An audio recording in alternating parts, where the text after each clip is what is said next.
The global trade landscape has been shaken by a series of sweeping tariffs imposed by the United States. These measures have disrupted long-standing trade relationships and have created a ripple effect across various sectors of the global economy.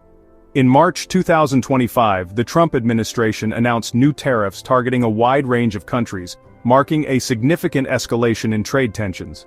This move was part of a broader strategy to protect American industries and reduce the trade deficit, but it has sparked considerable controversy both domestically and internationally.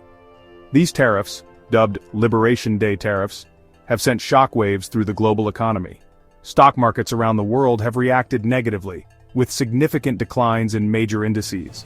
Businesses are grappling with the uncertainty, and consumers are beginning to feel the impact as prices for imported goods rise. The new tariffs impose a baseline rate of 10% on imports from all countries. This across-the-board approach is intended to level the playing field for American manufacturers, but it has also led to increased costs for businesses that rely on imported materials and components. However, certain countries face even higher tariffs. These elevated rates are part of a targeted strategy to address what the administration views as unfair trade practices, and to pressure these countries into negotiating more favorable trade terms with the United States. China, a key target of these measures, faces a 34% tariff on top of existing tariffs, bringing the total to a staggering 54% on Chinese imports. This is a significant escalation in the ongoing trade war between the two economic giants, and it has far-reaching implications for global supply chains. This represents the highest tariff rate imposed on Chinese goods since the early 20th century. The historical context underscores the severity of the current trade conflict and raises questions about the future of international trade relations. Japan and South Korea, two of America's close allies in the Asia-Pacific region, have also been caught in the crossfire. Despite their strategic partnerships with the United States, they face significant tariffs that threaten to strain diplomatic and economic ties. They face tariffs of 24% and 26% respectively, in addition to a 25% tariff on imported cars. This has particularly impacted their automotive industries, which are major contributors to their economies and significant exporters to the United States. Taiwan, another key player in the global technology supply chain, faces a 32% tariff. This is particularly concerning given Taiwan's critical role in the production of semiconductors and other high-tech components that are essential to numerous industries worldwide. These tariffs represent a significant departure from decades of global trade liberalization. The post-World War II era saw a concerted effort to reduce trade barriers and promote economic cooperation, but the current trend towards protectionism threatens to unravel these achievements. They signal a shift towards protectionism with potentially far-reaching consequences for the global economy. As countries respond with their own tariffs and trade barriers, the risk of a full-blown trade war looms large, posing a threat to global economic stability and growth.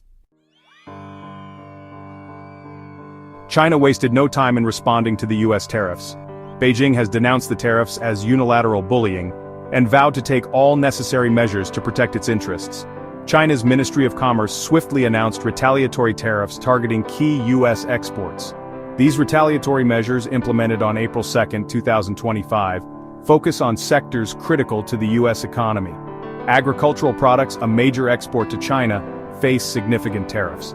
The American automotive industry, already grappling with supply chain issues, is also in the crosshairs. Technology products, a cornerstone of the U.S. economy, have not been spared. China's response goes beyond tariffs. Beijing has previously imposed tariffs on U.S. energy and agricultural products. It has also blacklisted U.S. companies, effectively barring them from doing business in China. Furthermore, China has restricted exports of critical minerals, many of which are essential for high-tech manufacturing in the United States. Japan's response to the U.S. tariffs has been more nuanced than China's. While China has taken a more confrontational stance, Japan has opted for a more measured approach, balancing its economic interests with its strategic alliances. While initial reports suggested a coordinated response between China, Japan, and South Korea, the reality is more complex. Each country has its own set of priorities and constraints, making a unified front challenging to maintain. Tokyo has been careful to avoid any appearance of a united front, This cautious stance is driven by Japan's unique geopolitical situation and its need to maintain a delicate balance between competing interests. Japan's trade minister publicly denied formal discussions of a joint response, emphasizing instead the importance of continued trade cooperation. This statement was aimed at reassuring both domestic and international audiences of Japan's commitment to open trade. However, Japan's actions tell a different story. Behind the scenes, Tokyo has been quietly implementing measures to protect its own economic interests, even if it means taking a stand against its longtime ally. While Tokyo may not be joining Beijing in a formal alliance against Washington, it has implemented retaliatory tariffs of its own. These measures are carefully calibrated to minimize domestic impact while sending a clear message to the U.S. These tariffs target a range of U.S. goods, including machinery, electronics, and chemicals. By focusing on these sectors, Japan aims to exert pressure on key American industries without escalating the trade conflict further. The sectors targeted by Japan's tariffs closely align with those targeted by China, suggesting a degree of coordination between the two Asian economic powerhouses. This alignment indicates that while Japan may not be openly collaborating with China, there is an underlying strategic synergy. Japan's cautious approach likely stems from its close security relationship with the United States. The U.S. is a crucial ally, providing military support and security guarantees that are vital for Japan's national defense. Tokyo relies on Washington for its defense, a factor that complicates its response to U.S. trade actions. Any aggressive move could jeopardize this critical alliance, making Japan's position particularly precarious. Nonetheless, Japan's decision to impose retaliatory tariffs demonstrates its willingness to protect its economic interests, even if it means taking action against its closest ally. This calculated response highlights Japan's strategic acumen in navigating the complex landscape of international trade and diplomacy.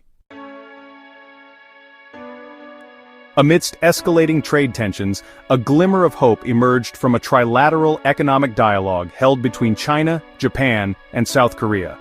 This significant event marked a pivotal moment in the region's economic landscape, as the three nations came together to address pressing issues and explore new avenues for collaboration. The dialogue, the first of its kind in 5 years, took place on March 30, 2025.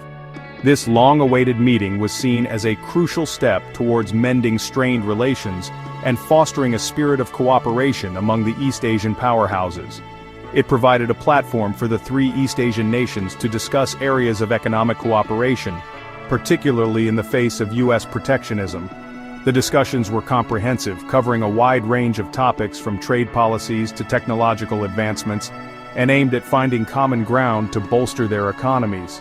A key focus of the dialogue was strengthening supply chain cooperation, particularly in the semiconductor industry.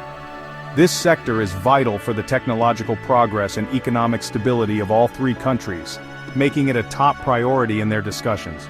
Japan and South Korea, both major semiconductor producers, are seeking to increase imports of raw materials from China. This move is aimed at ensuring a steady supply of essential components needed for their high-tech industries, which are crucial for their economic growth. China, in turn, is eager to purchase finished chip products from its two neighbors. This reciprocal trade relationship highlights the interdependence of their economies and the potential benefits of closer cooperation.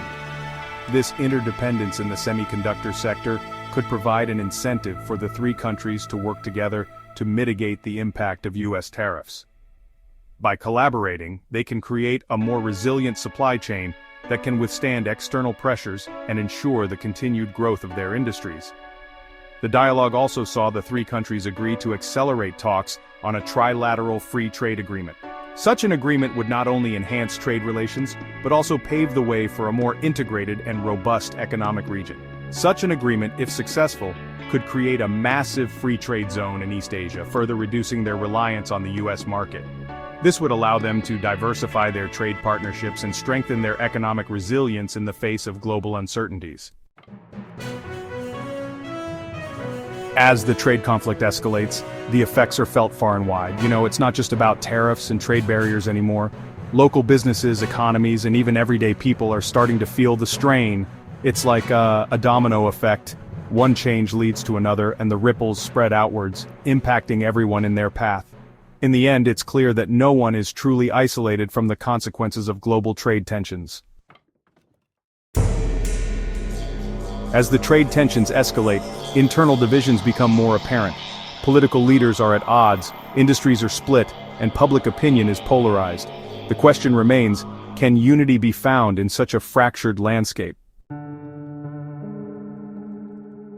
With every decision, the stakes grow higher.